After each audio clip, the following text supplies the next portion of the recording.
Bismillahirrahmanirrahim. Assalamualaikum warahmatullahi wabarakatuh. Alhamdulillah wassalatu wassalamu ala Rasulillah wa ala alihi wa sahbihi wa man tabi'ahu wa mawala. Yang saya hormati para profesor, guru-guru besar, pimpinan keluarga besar, kelompok staf medikal bedah Rumah Sakit Dr. Cipto Mangunkusumo dan DKM Masjid Asy-Syifa RSCM. Semua yang mengikuti program kita pada petang hari yang penuh berkah ini, insya Allah semuanya dimuliakan Allah Subhanahu wa Ta'ala. Amin. Amin. Ya Rabbal Alamin.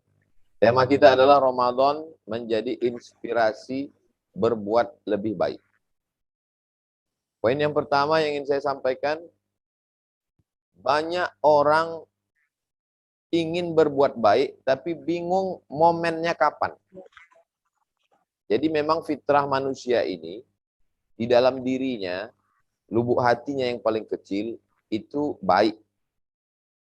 Saya baru saja menyaksikan video tentang anak kecil yang kedinginan, pakai baju, tidak punya jaket, tidak ada sarung tangan, sarung kaki, tidak punya kaos kaki, di musim dingin di Eropa.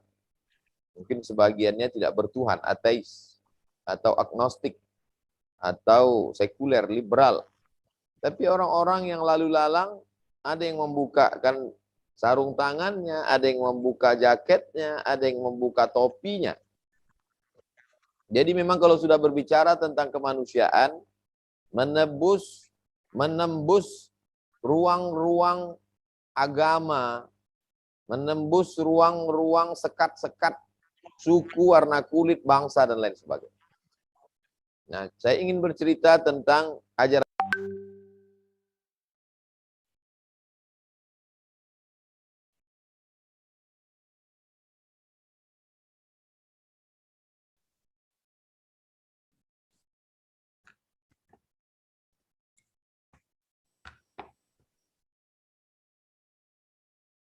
Tampaknya ini dari Ustadz yang terputus, sedang kita coba sambungkan terlebih dahulu.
Online.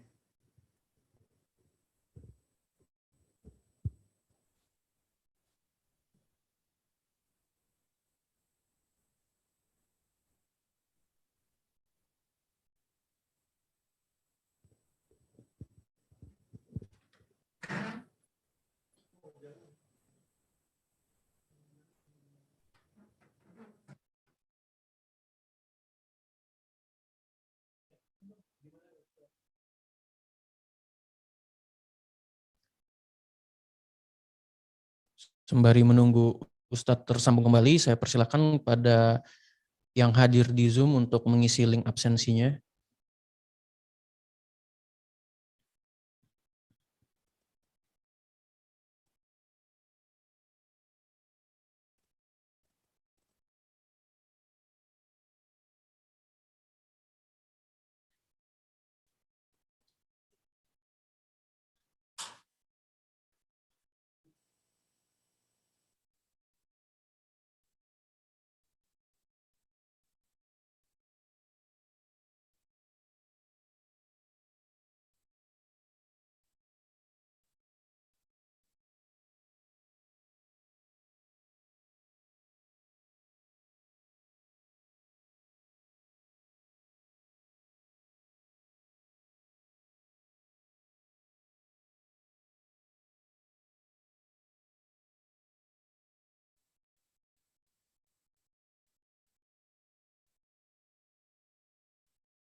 Udah masuknya dia cuma belum bisa.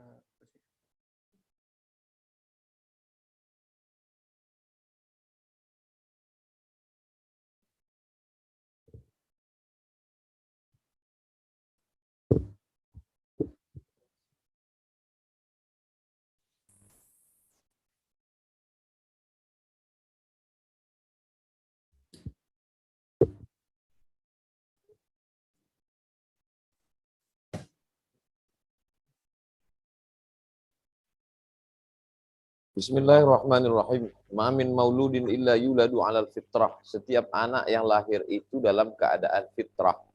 Kata Abu Hurairah, arti fitrah itu fitratul Islam. Anak itu tulus, suci, murni, bersih. Jadi sifat manusia ini aslinya adalah fitrah. Hanya saja dia bingung kapan momen mau memulai berbuat baik. Maka Allah memulai menurunkan Al-Quran pada bulan Ramadan. Allah memulai menurunkan Iqra bismi rabbikal ladzi khalaq khalaqal insana min 'alaqin iqra rabbukal akramul ladzi 'allama bil qalam 'allamal insana ma lam ya'lam pada bulan suci Ramadan. Oleh sebab itu kita pun mengikut kalau yang kalam paling baik Al-Quran diturunkan pada Ramadan, kita pun memulai segala niat baik Ramadan. Yang selama ini lelah dengan perbuatan dosanya, ya mau bertaubat, inilah saatnya. Yang selama ini bingung kapan mau berzakat, Ramadan inilah untuk memulai hijrahnya. Yang selama ini mau menghentikan dari bank konvensional ke syariah, sekaranglah masanya. Karena kalau kita teruskan, kita tidak menemukan titik balik. Kita akan terus dengan segala aktivitas kita, yang dosen dengan mengajarnya, yang di rumah sakit dengan pasiennya, yang di pasar dengan bisnis dagangnya, yang petani dengan kebunnya, panen, tanam, panen lagi, tanam lagi, habis. Dia tidak menemukan titik balik. Titik balik ini mesti berawal dari Ramadan. Ini yang pertama. Bagaimana Ramadan menjadi inspirasi untuk berbuat lebih baik. Yang sudah baik, bersyukur dengan kebaikannya, menjadi anak tangga level menuju lebih baik di Ramadan. Yang selama ini tidak baik dengan khomarnya, dengan judinya, dengan zinanya, kapan dia melangkah kepada yang lebih baik? Ramadan. Ramadan bulan perenungan. Yang kedua, Ramadan mengingatkan lagi memori kita tentang masa lalu. Siapapun orangnya, Muslim, Indonesia, ada sesuatu yang khas di Ramadan. Mungkin pada saat petang hari melihat orang berdagang, berjualan, menyiapkan buka puasa, atau pada malam hari mendengarkan suara Subhanal Malikil Ma'bud, Subhanal Malikil Mawjud. Suasana ini mengingatkan kita, mengembalikan memori kita kepada sesuatu di masa yang lalu. Sejahat-jahatnya orang, sekotor-kotor pikirannya, maka masih ada sisa-sisa kebaikan. Dihidupkan lagi kebaikan itu di bulan suci Ramadan. Mungkin dia tidak berpuasa, tapi pada saat petang, dia mendengar azan maghrib, lubuk hatinya yang paling dalam, paling kecil mengakui bahwa ada berjuta-juta orang sedang menantikan azan maghrib di dunia ini. Ada sesuatu yang tidak bisa dibohongi. Mungkin mulutnya berkata tidak ada itu Tuhan. Mulutnya berkata semua agama itu benar. Tapi lubuk hatinya yang paling dalam berkata, aku sedang berada di bulan suci Ramadan. Sayup-sayup di tengah malam dia dengarkan ada suara yang masuk ke kamarnya. Atau tak sengaja orang mengirimkan video ke handphonenya. Maka sebenarnya di tengah keramaian itu dia sedang sepi sunyi. Merasakan kesunyian, keheningan hatinya, meneteskan air mata bahwa dia sedang berada di bulan suci Ramadan. Bulan yang di bulan-bulan lain orang tidak menemukan itu. Karena memang secara spiritual, secara batin, Allah menurunkan para malaikat, Inna anzalnahu fi lailatin mubarakah, pada malam yang penuh dengan keberkahan. Kita tidak hanya terdiri dari fisik, tulang, daging, kuku, bulu, sumsum, darah, tapi juga kita terdiri dari soul, ada jiwa di sana, ada ruh, ada spirit, ada batin, yang dia haus akan yang bersifat batin juga. Kekeringan jiwa tidak bisa dikenyangkan dengan materi. Materi itu kering, kerontang. Kalau orang lapar dikasih makanan, orang haus dikasih minuman, orang tidak berpakaian dikasih baju. Karena itu semua materi. Tapi kehausan yang bersifat spirit, batin, ruh, dia hanya bisa dikenyangkan dengan yang batin juga. Maka manusia merindukan ritual. Di Ramadan ini, kehausan spiritual itu terkenyangkan. Bagaimana pada masa malam-malam harinya, dari mulai tarawih, dilanjutkan dengan witir, tadarus bersama, tidur sejenak, bangun lagi tengah malam, sholat sunat, tahajud, membaca Al-Quran, itu secara spiritual, dia memang betul-betul dicas, full, penuh. Ibarat handphone yang selama setahun ini, hampir lowbat, hampir habis baterai sama sekali. Maka pada saat Ramadan, dia memang betul-betul disegarkan secara batin, secara spiritual, secara roh. Maka ini adalah bulan orang mendekatkan diri kepada Allah Subhanahu wa ta'ala. Ramadan menjadi inspirasi berbuat lebih baik karena Ramadan tidak mengajarkan kita berteori. Apa itu lapar menurut etimologi, menurut terminologi, menurut pakar, tidak. Lapar itu memang betul-betul kita rasakan. Bersahur jam 5, 6, 7, 8, 9, 10, 11, 12, air tidak masuk, makanan tidak masuk. Kita memang betul-betul sedang lapar. Tak dapat didefinisikan, tapi bisa dirasakan. Maka sejak saat lapar itu, dia akan berpikir bagaimana dengan saudaraku yang lapar tanpa batas waktu. Selapar-laparnya kita masih ada azan maghrib yang dinantikan. Selapar-laparnya kita masih terlihat makanan hanya menunggu waktu saja. Bagaimana dengan mereka yang tidak seberuntung kita, tidak ada waktu yang dinantikan. Tidak ada makanan yang bisa dilihat. Maka Ramadan mengasah rasa kepedulian. Rasa inilah yang sekarang semakin tidak terasa. Orang semakin tidak punya rasa. Cuek, tidak mau tahu. Tidak ada lagi rasa sungkan, tak ada rasa segan. Sedangkan agama mengasah, menajamkan rasa. La yu'minu ahadukum, kamu tidak beriman. Hatta yuhibba li akhi, sampai kau punya rasa sayang kepada saudaramu. Ma yuhibbu li nafsi, sama seperti sayang pada diri sendiri. Dalam Islam, keimanan seseorang tidak diukur berapa rakaatnya, bagaimana hajinya, itu semua ibadah. Tapi standar keimanan, la yu'minu ahadukum, kamu tidak beriman. Hatta yuhibba li akhi, sampai kau sayang kepada saudara. Tapi sayang itu kan rasa. Rasa itu tidak bisa diungkapkan dengan kata-kata. Bagaimana membangkitkan rasa? Kita mesti merasakan perasaan orang lain. Makanya dalam Islam diajarkan laisa bil mu'min, tidak diakui imannya. Siapa itu? Yabitu syab'anan, sanggup dia tidur dalam keadaan perut kenyang, wajaruhu ila jambihi ja'i'un, tetangga di sebelahnya kelaparan. Ada sesuatu yang tak bisa dijelaskan oleh buku, yang tidak bisa dijelaskan oleh teori. Dia mesti dipraktekkan. Kebersamaan. Di bulan Ramadan kebersamaan itu memang betul-betul dipupuk. Sama-sama lapar, sama-sama buka, sama-sama ke masjid, sama-sama tarawih, sama-sama witir, sama-sama tadarus, sama-sama bangun malam sahur, sama-sama iktikaf, dan limit waktunya panjang. Kalau sholat mungkin 5-10 menit selesai. Kalau umroh, berniat, tawaf, sa'i, tahallul, selesai. Kalau haji, tanggal 8 hari tarwiyah, tanggal 9 hari Arafah, tanggal 10 hari Nahar, 11, 12, 13, cukup 6 hari. Tapi Ramadan 30 hari atau 29 hari. Tidak kurang dari 29, tidak lebih dari 30. Ini adalah sebuah madrasah yang panjang. Maka alumni-alumninya la'allakum tattaqun. Semoga kamu menjadi takwa. Outputnya, inputnya yang masuk ke dalam, ya ayyuhalladzina amanu.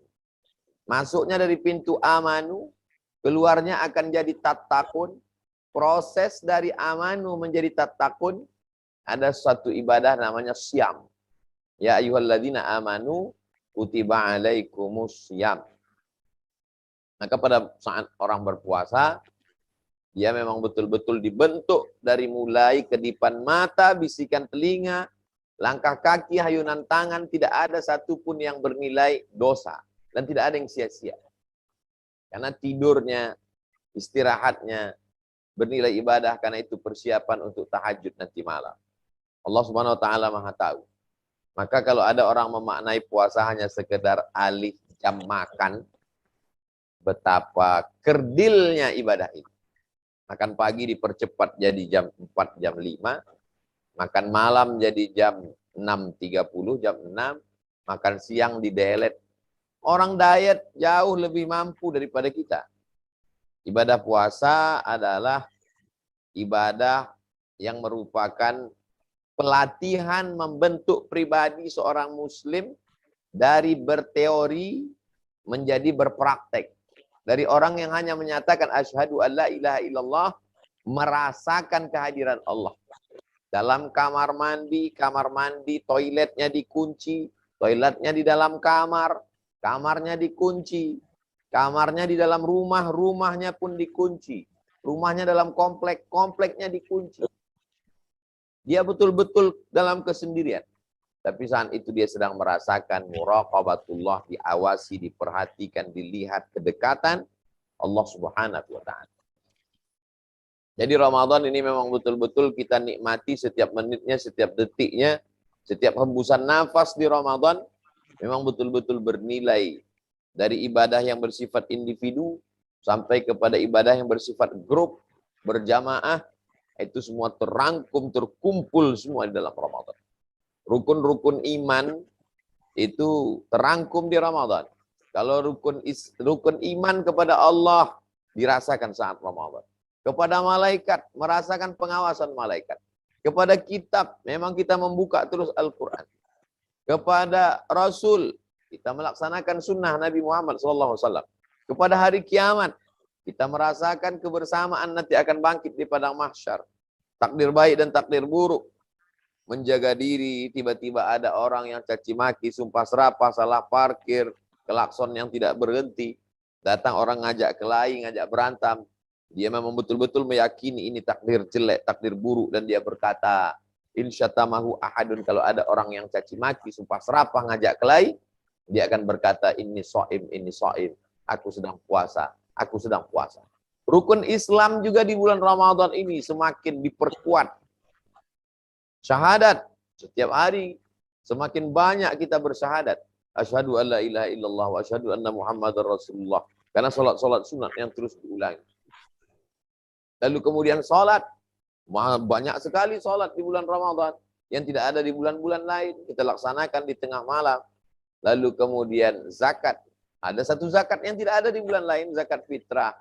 Lalu kemudian syahadat, salat, zakat, puasa. Puasa di bulan lain sunat, puasa di bulan ini wajib. Lalu kemudian haji. Pada saat haji, orang wukuf. Al-hajju arafah, haji itu adalah wukuf, berhenti. Maka pada bulan Ramadan, kita sedang menghentikan fisik kita untuk yang tidak diridhai Allah. Menghentikan batin kita hanya mengingat Allah Subhanahu wa Ta'ala. Jadi memang berlevel-level, ada yang puasanya hanya baru sebatas tahan makan, tahan minum. Mungkin ini puasanya anak TK.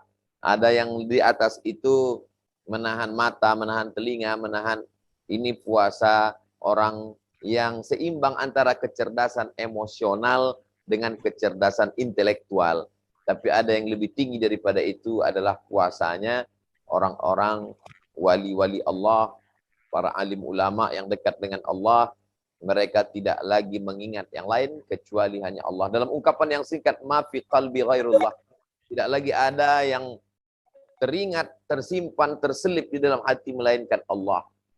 Puasa untuk lebih mencintai harta, lebih mencintai anak, mempuasakan diri dari semua itu, hanya menyerahkan kepada Allah Subhanahu wa Ta'ala. Ramadan membuat orang lebih terinspirasi untuk berbuat lebih baik.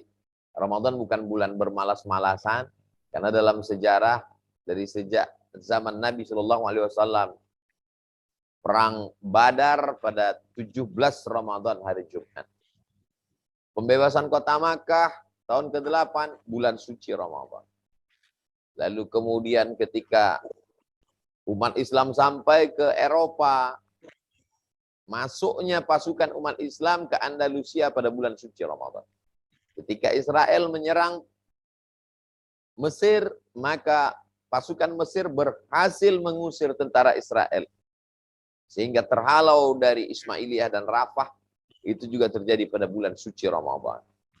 Dan Negara Kesatuan Republik Indonesia memproklamirkan kemerdekaannya pada hari Jumat 17 Agustus 1945, jatuh pada bulan suci Ramadan.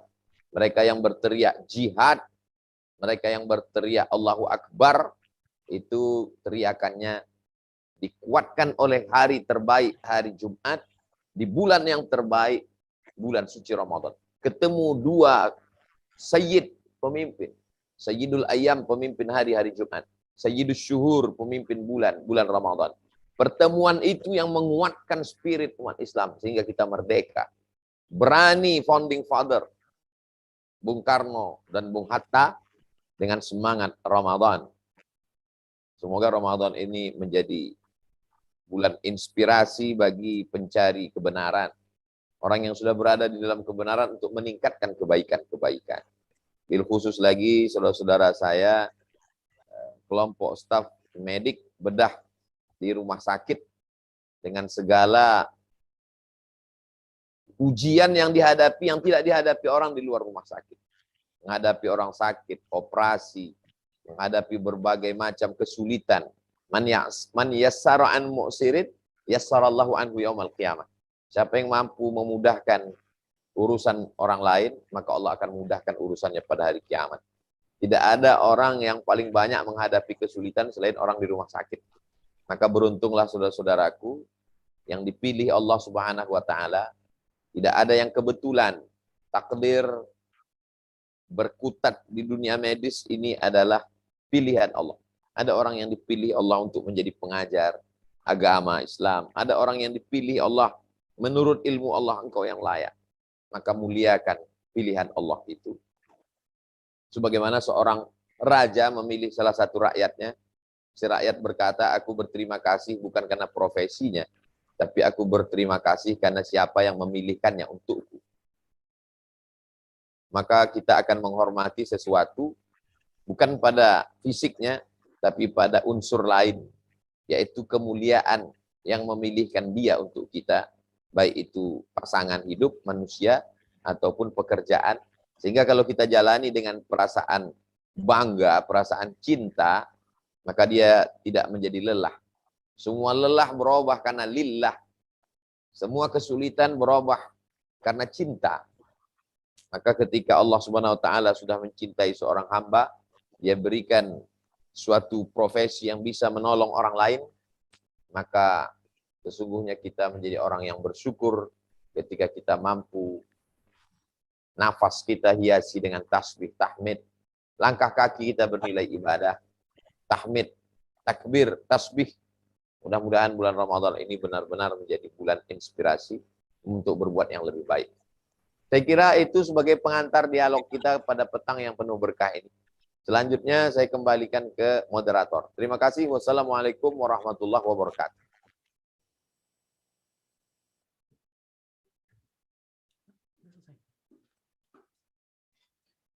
Terima kasih banyak Pak Ustadz atas materi tausiahnya tadi.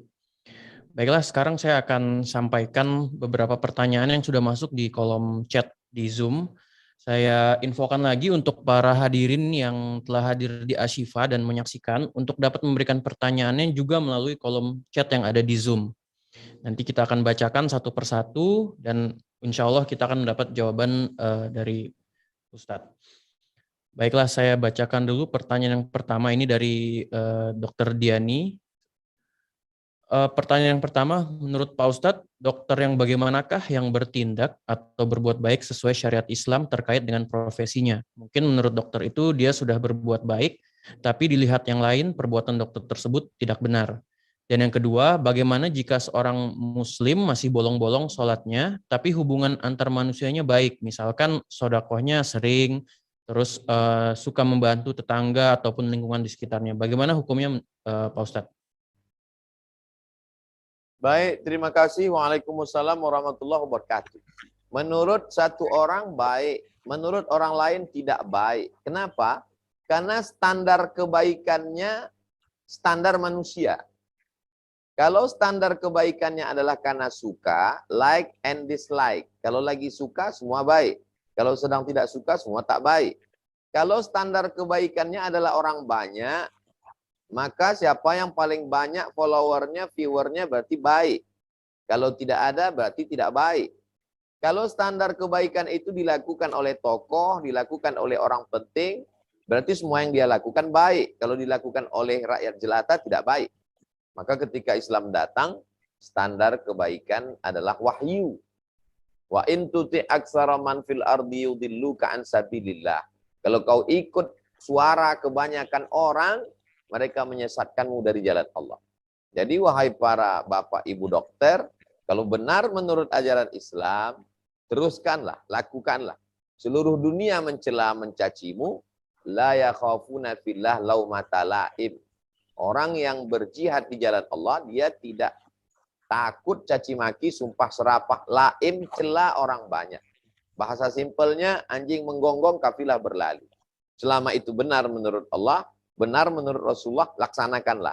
Karena mati tidak bawa kawan, mati tidak bawa keluarga, Ketika kita mati, yang kita bawa adalah iman kita kepada Allah, syafaat Rasulullah Sallallahu Alaihi Wasallam, ayat Al-Quran yang kita amalkan, amal soleh lah yang menolong kita. Maka jadikanlah standar kebaikan adalah agama Islam. Kemudian bagaimana dengan orang yang secara sosial baik, santun, tapi dia tidak sholat? Lagi-lagi standar definisi kita tentang sombong itu rancu. Kita menganggap orang sombong itu kalau tidak negur orang. Sehingga kalau ada seorang laki-laki tidak menegur perempuan dianggap sombong. Padahal menurut Islam dia benar karena tidak mahram. Kalau ada orang tidak mau mengulurkan tangannya karena tidak aurat, tidak mahram, bersentuhan aurat, kita menganggap sombong. Padahal perbuatan dia benar. Sombong itu menurut hadis Nabi, batarul haq, menolak kebenaran. Jadi kalau ada orang, kalau dia sesama teman, sahabat, baik. Kalau ngajak makan dia yang bayar. Orangnya ramah. Sebenarnya dia sombong menurut Islam. Kenapa sombong? Batarul haq. Karena dia menolak kebenaran. Salat itu kebenaran. Alladzina yuqimuna shalah. Salat, standar keislaman orang adalah hubungannya dengan Allah Subhanahu wa taala. Hablum minallah, salat. Hablum minan nas, zakat. Jadi dia sebenarnya sudah baik. Secara sosial dia sudah baik 50%. Hanya saja perlu menyempurnakannya, sholatnya. Mungkin berat bagi dia sholat. Berawal dari keterpaksaan, pembiasaan diri, lama-lama nanti akan menjadi kebiasaan. Allah bisa karena biasa.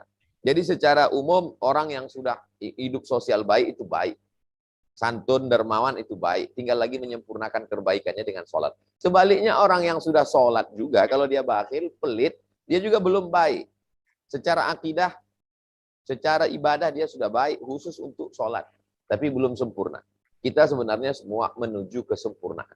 Demikian dua pertanyaan. Wallahu a'lam. Terima kasih Pak Ustadz. Baik Pak Ustadz, ini pertanyaannya berikutnya ada 3, ini kurang lebih dari profesi dokter juga nih Pak Ustadz. Agak teknikal dan memang sepertinya banyak teman-teman profesi dokter yang juga menghadapi kegelisahan dan perlu jawaban nih dengan masalah-masalah ini. Jadi yang pertama Pak Ustadz, dari Imtiaz menanyakan bagaimana hukumnya jika seorang dokter yang sedang melakukan operasi besar dari pagi hingga malam sehingga tidak bisa atau tidak sempat melakukan sholat. Lalu ketika sudah selesai operasi besar baru melakukan sholat dengan cara dijamak dari zuhur, asar, maghrib sampai dengan isya. Mohon penjelasannya Pak Ustadz.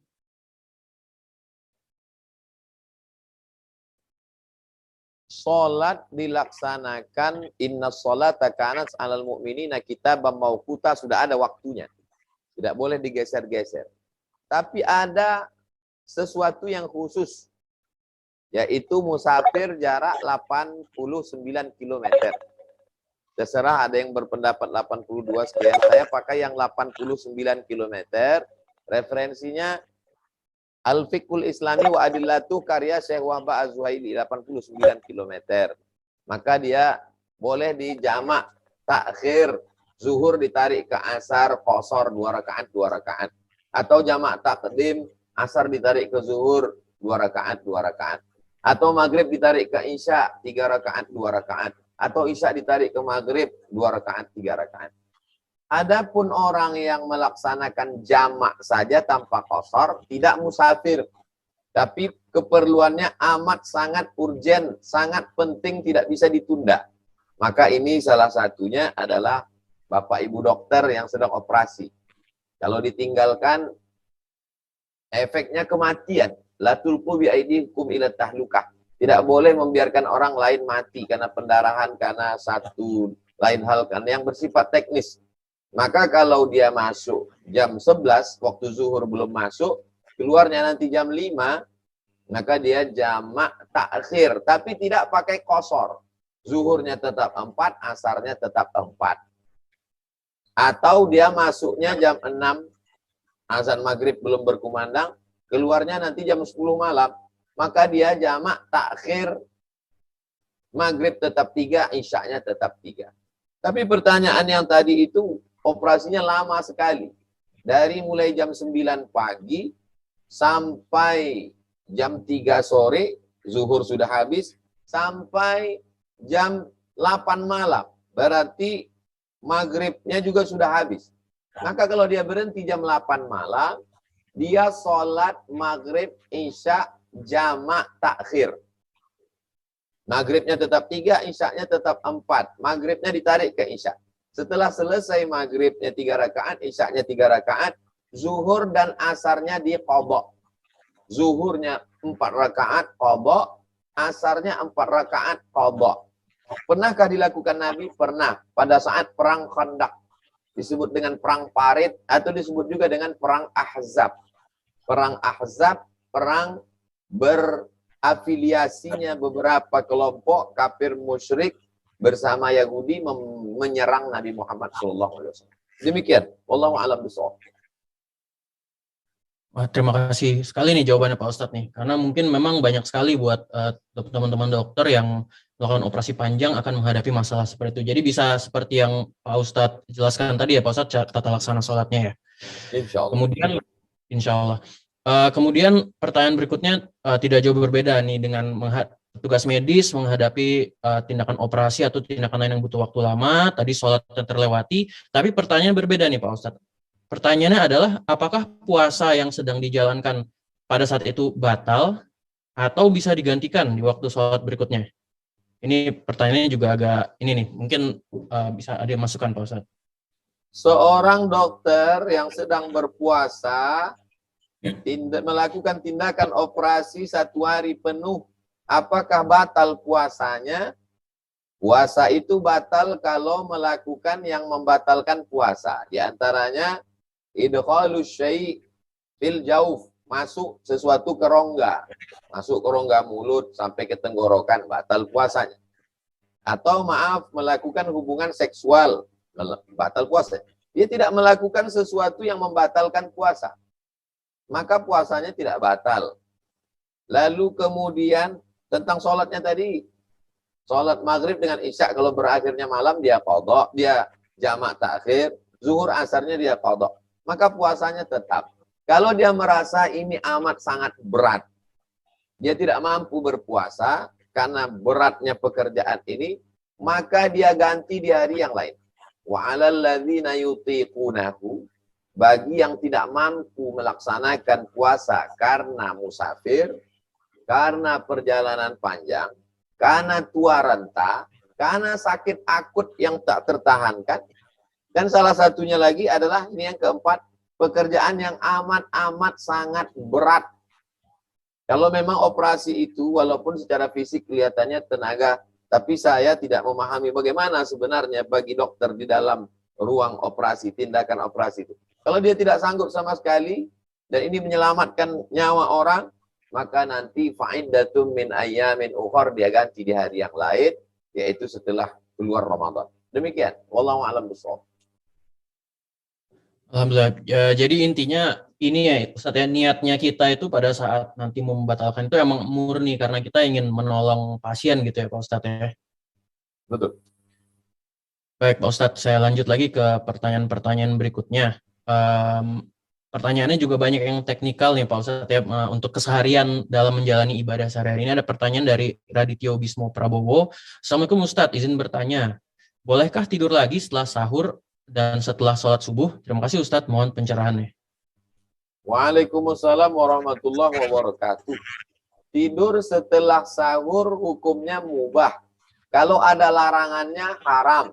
Kalau larangannya tidak kuat makruh. Kalau diperintahkan wajib. Kalau perintahnya tidak kuat sunnat. Adapun masalah tidur setelah sahur, tidak ada perintah, tidak ada larangan. Perbuatan yang tidak ada perintah, tidak ada larangan berarti mubah. Hukumnya boleh. Hanya saja kalau dikhawatirkan sholat subuhnya tinggal, maka sadduz zari'ah, menutup pintu dosa, sebaiknya dia tidak tidur. Sama seperti orang duduk laki-laki perempuan di tengah taman. Orang ramai, tidak berduaan, hukumnya boleh. Tapi kalau dikhawatirkan membuka pintu zina, nanti akan janjian dan bla bla seterusnya, maka ada namanya sadduz zari'ah, menutup pintu dosa. Maka sebaiknya tidak dia lakukan. Tapi kalau dia yakin bahwa dia akan terbangun untuk sholat subuh, maka dia boleh. Kemudian tidur setelah sholat subuh, dianjurkan untuk tidak tidur setelah sholat subuh. Berdasarkan hadis dalam Sunan At-Tirmidzi. Man shalla subha fi jama'atin, sholat subuh berjamaah.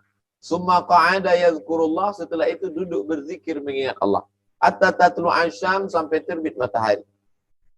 Summa yusalli raka'ataini, sholat sunat 2 rakaat. Karena lahu ka'ajri hajjatin wa umrah, dapat pahala seperti haji dan umrah. Jadi habis sholat subuh, duduk zikir, baca Quran, sampai terbit matahari, sholat sunat 2 rakaat di masjid. Maka dia dapat pahala seperti haji dan umrah. Hadis Hasan dalam kitab Sunan Tirmidzi. Sunat hukumnya baik. Tapi kalau dia lelah, habis operasi, atau satu dan lain hal, lalu habis sholat subuh dia tidur, maka tidak apa-apa. La ba'sa bihi, boleh, mubah, hukumnya boleh. Demikian, wallahu a'lam bishawab. Terima kasih Pak Ustadz. Ini berikutnya ada pertanyaan yang menarik nih Pak Ustadz dari Amani Saiman. Ini kan kita sering mendengar bahwa setan itu dibelenggu di bulan Ramadan. Nah, Amani Saiman ini menanyakan apakah ini memang arti sebenarnya atau bukan arti sebenarnya. Tolong dijelaskan Pak Ustadz, karena kalau setan itu dibelenggu di bulan Ramadan, seharusnya tidak ada godaan-godaan lagi dan manusia mudah untuk berbuat baik. Mohon penjelasannya Pak Ustadz. Idza jaa Ramadan, kalau bulan Ramadan datang, futihat abwabus sama, futihat abwabul jannah, pintu surga dibuka. Wa ghulliqat abwabun nar, pintu neraka ditutup. Wa suffidat asyayatin, setan-setan dibelenggu. Ada riwayat satu lagi, wa sulsilat asyayatin, setan-setan dirantai. Apa makna hadis ini? Tidak bisa membaca hadis, terjemahkan ke bahasa Indonesia, pahami sendiri. Kalau baca ayat Quran, baca tafsirnya. Kalau baca hadis, baca syarahnya. Syarah itu mirip tafsir juga, tapi istilah khusus untuk penjelasan hadis. Hadis ini ada dalam Sahih Bukhari, Sahih Muslim. Baca syarah Sahih Muslim, nama imamnya Nawawi.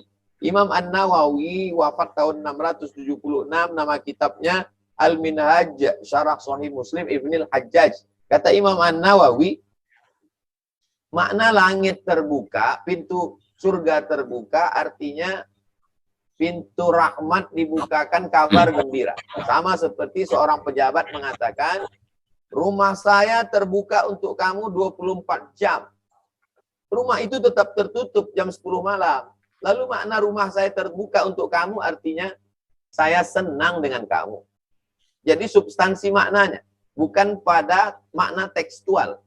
Pintu neraka tertutup artinya Allah Subhanahu wa taala menutup laknatnya, busyra, kabar gembira bagi orang yang mengisi ibadah di bulan Ramadan. Sisi yang ketiga, pintu surga dibuka, pintu neraka ditutup, setan-setan dibelenggu. Ada 3 makna. Mana yang pertama, bahwa setan memang betul-betul terikat, terbelenggu. Tapi lisannya, lidahnya tidak terbelenggu. Jadi kadar godaan setan di bulan Ramadan memang agak menurun. Setannya betul-betul terbelenggu, tapi lidahnya tidak terbelenggu. Dia tetap masih bisa ngajak. Ayo buat dosa, ayo zina, ayo minum, ayo makan, ayo khamar. Makna pertama. Makna yang kedua, setan tidak terbelenggu. Badannya, lisannya tidak terbelenggu. Hanya saja ketika orang beriman itu imannya kuat, takwanya kuat, seakan-akan setan terbelenggu. Sama seperti saya ceramah di depan senior saya. Lalu saya katakan, aku tadi waktu ceramah mulutku seperti terkunci. Kenapa terkunci? Karena merasa sungkan melihat ada senior di depan. Setan mengajak orang puasa itu makan. Ini halal, istrimu halal, makanan halal, minuman halal. Tapi orang itu imannya kuat. Seakan-akan setan terbelenggu. Saking kuatnya iman orang yang berpuasa itu. Makna yang ketiga, kejahatan itu terdiri dari 2. Yang pertama, kejahatan dari interen, hawa nafsu. Yang kedua, kejahatan dari eksteren, setan. Jadi kata makna yang ketiga ini dijelaskan Syekh Muhammad Utawalli Asy-Sya'rawi, ahli tafsir dari Mesir, dari Al-Azhar. Kata beliau, ketika bulan Ramadan, setan terbelenggu. Jadi kalau ada orang jahat, maka jahatnya itu murni dari hawa nafsunya, dirinya sendiri. Selama ini orang menyalahkan setan. Berzina karena setan. Korupsi karena setan. Di bulan Ramadan dia tidak bisa ngeles lagi. Kalau kamu jahat itu memang karena dirimu, karena setan terikat. Itu 3 makna yang dijelaskan ulama tentang hadis tersebut. Wallahu a'lam bishawab. Terima kasih Pak Ustadz. Jadi sebenarnya peran diri kita sendiri itu juga penting ya Pak Ustadz untuk sebagai barrier atau penghalang agar kalaupun godaan-godaan itu tetap ada, kita harusnya tetap kukuh atau tetap teguh untuk menegakkan dan tidak mengikuti godaannya gitu ya Pak Ustadz. Ilustrasinya kerja setan itu hanya mengipas saja. Jadi kalau ada lalang kering, ada percikan api sedikit, melihat ada percikan api, setan langsung ngipas, ngomporin. Kalau tidak ada percikan api, setengah mati dia tidak akan bisa menggoda orang. Itu makanya di akhir ayat bercerita tentang godaan setan, la'atiyannahum min baini aidihim, aku akan goda mereka dari depan, wa min khalfihim dari belakang, wa an aymanihim dari kanan, wa an syama'ilihim dari kiri. La'ughwiyannahum, aku akan goda manusia. Kecuali, ada pengecualian, bukan not exception, ada pengecualian. Illa ibadaka minhumul mukhlasin, kecuali hambamu yang ikhlas, aku tidak bisa masuk. Kenapa? Karena orang ikhlas itu tidak ada apinya. Maka cepat-cepat dia padamkan dengan istighfar, padam sehingga setan tidak bisa ngipas. Karena api yang mau dikipas tidak ada. Demikian. Allahu a'lam. Ya, terima kasih Pak Ustadz. Ini mungkin ada kaitannya sedikit nih dengan masalah godaan-godaan setan dan semangat kita beribadah di bulan Ramadan. Ada dua pertanyaan yang mungkin kurang lebih serupa Pak Ustadz. Yang pertama adalah bagaimana caranya kita untuk mempertahankan semangat bulan Ramadan ini di luar bulan Ramadan Pak Ustadz. Nah, pertanyaan yang berikutnya dia kurang lebih serupa. Pertanyaannya adalah bagaimana kita mempertahankan tekad kita atau iman kita untuk selalu menjalankan ibadah-ibadah dengan taat, gitu Pak Ustadz. Pertama, ilmu. Sehingga kita tidak terjebak pada rutinitas. Kita tidak terjebak pada kebiasaan. Kenapa kamu sholat ke masjid? Ya, biasanya begini di Ramadan. Tidak terjebak pada yang bersifat seremonial. Orang ke masjid. Orang puasa, puasa. Tapi betul-betul beribadah berdasarkan ilmu. Orang yang ke masjid karena ikut orang ramai, itu tidak salah. Itu tidak salah. Sebagai starting point, memberikan semangat. Tapi sifatnya ekstern, itu semangat dari luar. Tapi kalau dia berilmu, dia ke masjid karena ilmunya. Allah yang kita sembah di bulan Ramadan sama dengan Allah yang kita sembah di bulan Syawal. Kenapa perlakuan kita berbeda? Maka pahamilah bahwa Ramadan bukan bulan menumpuk amal. Ditumpuk sholatnya banyak-banyak, ditumpuk sedekahnya banyak-banyak, ditumpuk puasanya banyak-banyak, supaya nanti bisa rest, istirahat. Bukan. Ramadan adalah bulan membiasakan diri beramal. Ini yang pertama. Yang kedua, kita punya target. Nanti selesai Ramadan, saya ada puasa 6 hari di bulan Syawal. Saya tetap bangun sholat tahajud malam. Selama ini berat bangun malam karena jam tidurnya. Nah sekarang di bulan Ramadan ini jam tidur kita sudah rapi. Habis tarawih, witir, habis witir, tadarus, habis tadarus, pulang tidur. Karena nanti mau bangun malam sahur. Merubah jam tidur 1 bulan ini jangan dirusak lagi. Jangan nanti keluar Ramadan dirusak lagi dengan nongkrong, kongko-kongko, begadang, game online, gadget, TV, sinetron. Jangan kita rusak lagi. Ingat, memperbaiki yang 11 bulan dengan 1 bulan, lalu setelah 1 bulan kita rusak lagi dengan 3 malam, 2 malam. Itu amat sangat mudah sekali. Sebulan membiasakan diri sholat berjamaah ke masjid, tapi menghilangkannya cukup 2 hari bisa tuntas selesai. Hilang kemarau setahun karena hujan sehari. Maka lagi-lagi ada ilmu, ada usaha ikhtiar melawan keinginan-keinginan hawa nafsu, ditambah lagi dengan membuat komunitas. Jadi komunitas ini amat sangat membantu. Kalau kita di kantor, di tempat bekerja, buatlah sebuah komunitas yang mendorong kita untuk beramal. Komunitas yang sama-sama baca Quran, komunitas yang sama-sama ke masjid, komunitas yang sama-sama puasa sunat, komunitas yang sama-sama bersedekah. Lingkungan kita ada 3. Yang pertama tempat kerja, yang kedua tempat tinggal, yang ketiga sosial media. Kira-kira friend-friend, follower, viewer, sahabat-sahabat kita di Instagram, di FB, di Twitter, itu apakah lingkungan yang sehat? Kita sendiri yang tahu. Grup-grup kita di WhatsApp itu, Lingkungan di rumah tempat tinggal kita, dekat masjid, orang ke masjid, suka masjid, cinta masjid, di lingkungan tempat bekerja. Kalau selamat tiga-tiga ini, insya Allah kita selamat. Demikian, wallahu a'lam. Ya, terima kasih Pak Ustadz. Betul sekali Pak Ustadz, terutama untuk masa sekarang ini masalah sosial media ini berseliweran sekali ya Pak Ustadz ya. Sumbernya Ya. kita udah nggak tahu dari mana aja. Terus ada dia nanti random muncul tiba-tiba info-info yang kita udah nggak tahu lah dari mana kebenarannya dan bagaimana. Nah, saya jadi ingin bertanya Pak Ustadz, sebenarnya setelah Ramadan ini yang membuat ibadah kita itu bisa turun itu sebenarnya tekad dari kita atau sebenarnya godaan-godaan dari setan yang sebenarnya semakin banyak Pak Ustadz? Ruh itu dia suci, murni. Ketika ketemu dengan jasad, sifat jasad ini membawa ke bawah. Jasad ini selalu diilustrasikan dengan tanah. Ruh itu selalu diartikan dengan cahaya. Cahaya itu warnanya terang, ke atas. Sedangkan tanah ini warnanya gelap, ke bawah, bau.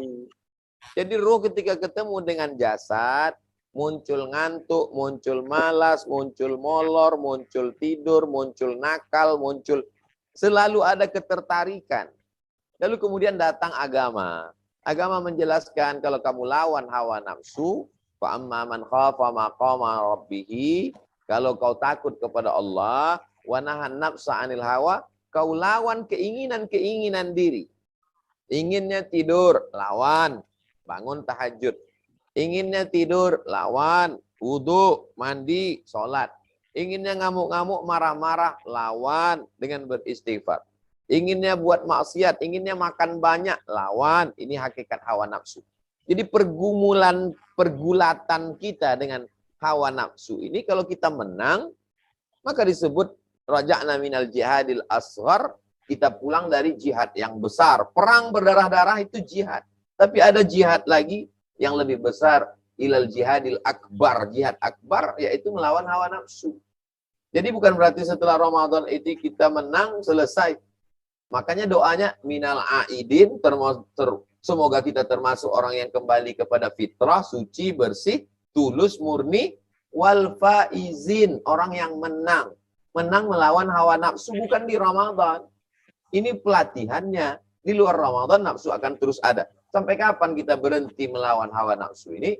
Sampai ruh keluar dari jasad, kita menang husnul khatimah, diundang oleh Allah, ya ayyatuhan nafsul mutmainnah, wahai jiwa yang tenang, irji'i ila rabbiki, kembalilah menghadap Allah, radiyatan dalam keadaan ridha, mardiyah diridhai Allah, fadkhuli fi ibadi, masuklah ke dalam golongan hamba-hambaku yang memang sudah menang melawan hawa nafsu, nabi-nabi, rasul-rasul, wali-wali, ulama-ulama, wadkhuli jannati, masuklah ke dalam surga. Demikian. Ya, terima kasih Pak Ustadz. Pak Ustadz, ini ada pertanyaan dari salah seorang penanya. Salah seorang penanya ini dia punya sahabat seorang Nasrani. Dan kebetulan setiap hari selama bulan puasa ini, sahabatnya yang Nasrani ini mengikuti si penanya ini untuk melakukan ibadah-ibadah dari berpuasa dari sahur di jam 3, terus ikut berbuka di maghrib. Nah, pertanyaannya adalah bagaimana, apakah puasa yang temannya si penanya ini lakukan mendapatkan umpan balik yang baik oleh Allah berupa pahala puasa atau bagaimana Ustadz? Mohon dijelaskan ya. Semoga sahabat dari penanya ini segera diberi hidayah oleh Allah Subhanahu wa taala. Syarat sahnya puasa, muslim, baligh, berakal, mampu. Pertama muslim harus syahadat dulu. Asyhadu an la ilaha illallah wa asyhadu anna Muhammadar Rasulullah. Baligh, dia sudah akil baligh. Umur 10, 11, 12, 13. Berakal, ada umurnya sampai 15, 20 tapi nggak ada akalnya, mohon maaf. Nggak sampai akalnya. Yang keempat mampu. Jadi kalau ada empat-empat ini dalam dirinya, baru puasanya sah dan terhitung. Jadi anak-anak yang belajar puasa itu proses pendidikan orang tuanya dapat pahala karena mengajar anaknya.